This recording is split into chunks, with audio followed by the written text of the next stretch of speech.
Kasi pag dumating sa punto, huwag naman sana nasabihin na kailangan siyang pabalikin at hindi siya mapabalik. Huwag natin subukan yung pasensya ng tao. Sa tingin ko, doon na talagang magagalit ang taong bayan. At baka doon na sila magduda sa sinseridad ng investigasyon. Kaya nga, sinasabi ko, doon sa DFA, may kapangyarihan naman silang kansilahin yung passport. Ngayon, ang hindi ko maintindihan, bakit tila DFA o yung ibang nasa gobyerno ang nagdedepensa pa kay Saldico kung bakit hindi pwedeng kansilahin yung passport. Di ba dapat kansilahin nyo, tapos pabayaan yung abogado niyang questionin sa korte yung pagkansila? Bakit? Parang tila baga, sila pa nag-abogado? Ako sir ng ICI. Hindi, ganito, no? I hope, okay. Okay. This is my second time here to be invited, no?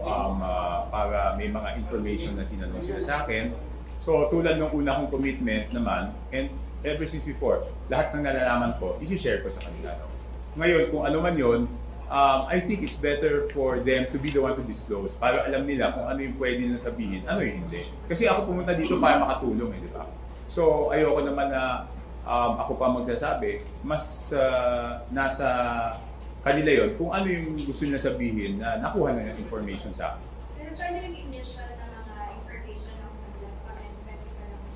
Huwag na, kasi sabi ko nga, I respect the ICI, we respect their process. It's up to them, no, to disclose kung ano yung mga importanteng nakuha nila sa akin. Yun na lang. Is it just about flood control? No, it's not about flood control only. It's about infrastructure projects in general. So sir, may bago kayong information na ibinigay sa ICI additional din sa unang na Yes, may mga bago silang tanong na clarifications para maintindihan nila mas lalo kung paano yung proseso.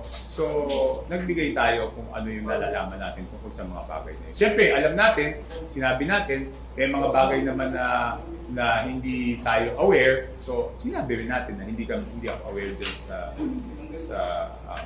sistema. Sir, is it all about budget insertions pa rin? And not really about budget insertions. It's about everything. It's about how it is budgeted, what are the possible ways of corruption, yung mga ganun, di ba ganun naman yun? So yung statement, yung testimony sa Senate, sir, basically illustrates yung parang chain of corruption. Mm-hmm, yes. Was that the same thing that the ICI was interested now? And when was that the same subject that the ICI was interested in today? The chain of corruption from who's going to, who's talking to whom, who's giving whom, who's what, diba? Siyempre, party naman yun. Party lahat yun. Party lahat.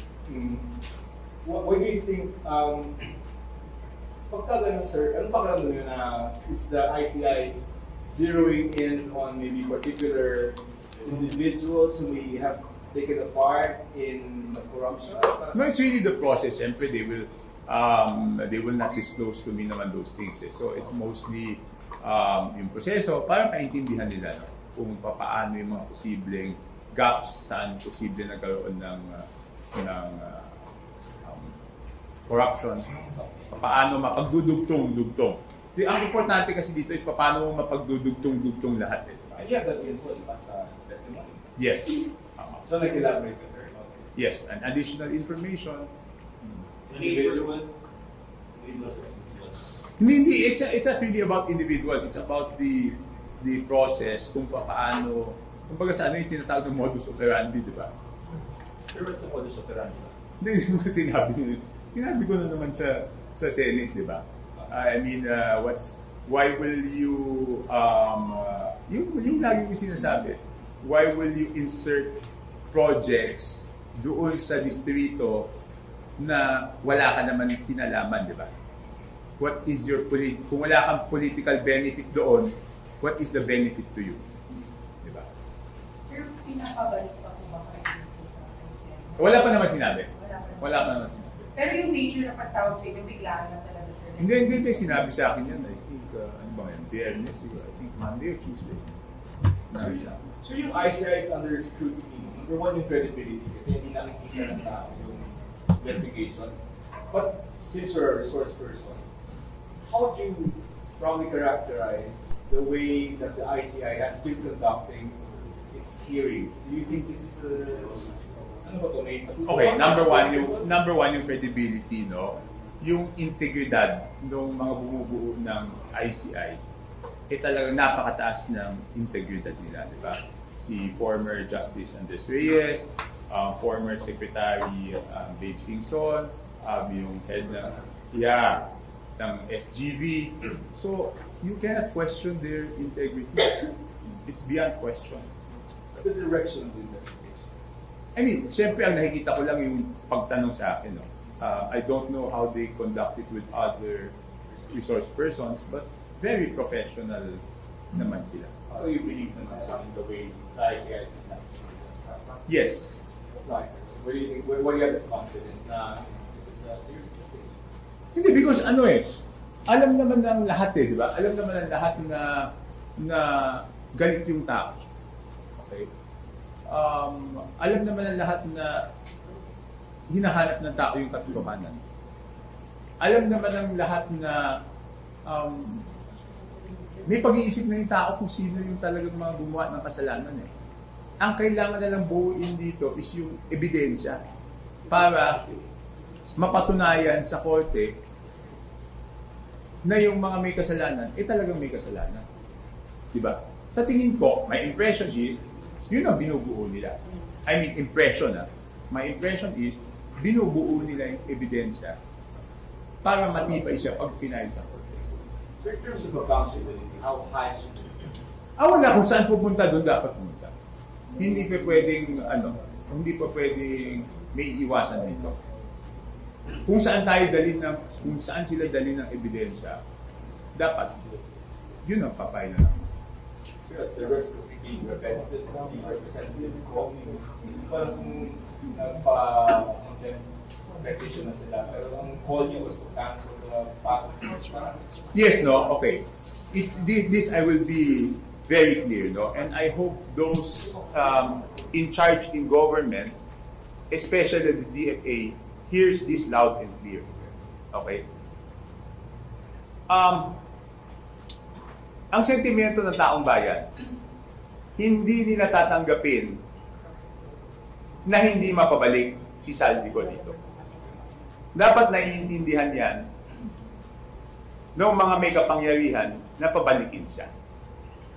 Kasi pag dumating sa punto, huwag naman sana na sabihin na kailangan siyang pabalikin at hindi siya mapabalik. Huwag natin subukan yung pasensya ng tao. Sa tingin ko, doon na talagang magagalit ang taong bayan. At baka doon na sila magduda sa sinseridad ng investigasyon. Kaya nga, sinasabi ko, doon sa DFA, may kapangyarihan naman silang kansilahin yung passport. Ngayon, ang hindi ko maintindihan, bakit tila DFA o yung ibang nasa gobyerno ang nagdedepensa pa kay Saldico kung bakit hindi pwedeng kansilahin yung passport. Di ba dapat kansilahin nyo, tapos pabayaan yung abogado niyang questionin sa korte yung pagkansila? Bakit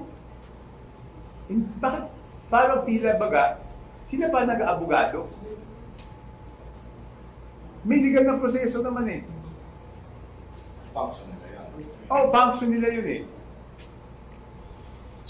Di ba, okay, doon sa Passport Act, di ba? Doon sa Passport Act, RA 11983 yata yun. Tingnan nyo baka mali ako. 11983?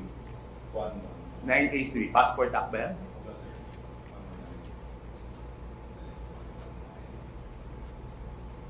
So sir, anong tingin niyo? Bakit parang meron kamong hindi Tama. Passport Act. Section 4 o Section 5. Nahandyan yung grounds, tingnan natin kung matalos pa yung memory natin. At least doon sa RA, hama tayo. Or for this authority to issue denial of O yan. Okay, ganito ha. Medyo matalas to pala memory ko. RA 11983, Section 4. Isa sa mga grounds dyan is national security. Tama? Eh yung galit na galit yung tao. Siguro naman mag-agree tayo na galit ng tao. May mga mass movements. Itong mass movements na to, pwedeng samantalahin ng masamang elemento para ma-destabilize yung gobyerno. Hindi pa ba national security issue yan? Hindi pa ba yan pasok doon? So sa DFA, hindi pa ba pasok yan? So ba't hindi nyo kanselahin? Tapos bahala na yung abogado niyo mag-question. Sir, anong nakikita yung possible reasons bakit parang hindi umuusad yung proseso niyo? Yung mag-cancel ng passport, hindi ko nga alam eh. Kaya dapat sagutin ng DFA eh. O ngayon, pag hindi na-cancel yan at hindi na pauwi at nakakuha ng passport sa ibang bansa na walang extradition, willing ba sila managot? Pwede naman napahagingan ng ICI yan. Ano hindi namin napag-usapan? Ano po? Si Representative. Ay, hindi. Wala namang personalities eh. Wala naman kami personalities pinag-uusapan. To make it very clear, wala namang personalities na pinag-uusapan. Ang pinag-uusapan lagi is yung proseso. I think they just, my impression is, gusto nila maintindihan yung proseso. Yung buong proseso, paano nagsisimula, paano yung mga posibleng siyempre naman sila nag-iimbestiga, hindi naman na i-disclose sa akin kung ano yung hinahanap na ebidensya. Hindi. Sir, balikan ko lang po yung integrity kasi as you said, you believe in the ICI's integrity. But I think parang there's a public uproar right now kaya po nag-question yung integridad ng ICI because the hearings are not live streamed, it's not open to the public. So what's your take on this, sir, na dapat ba gawing live na rin talaga yung mga pagdinig ng ICI? Hindi, alam nyo, ako naiintindihan ko naman eh. Naiintindihan ko naman yung sentimiento ng tao na gusto nila maging live yung hearing, no? So yun, 100% naiintindihan ko yun, no? But syempre, hindi naman ako pwedeng makimasok doon sa desisyon ng ICI na yun. Pero kung tatanungin niyo ako whether naiintindihan ko yung sentimiento na yun, naiintindihan ko. So there's no need for a live streaming. Kasi sabi ko nga, naiintindihan ko yung sentimiento na yon ng tao na gusto ng live stream. Kaya lang, bilang respeto, ipinapaubayan natin sa ICI na sila ang magdesisyon doon sa bagay na yun. Pero 100% naiintindihan ko yung sentimiento ng taong bayan.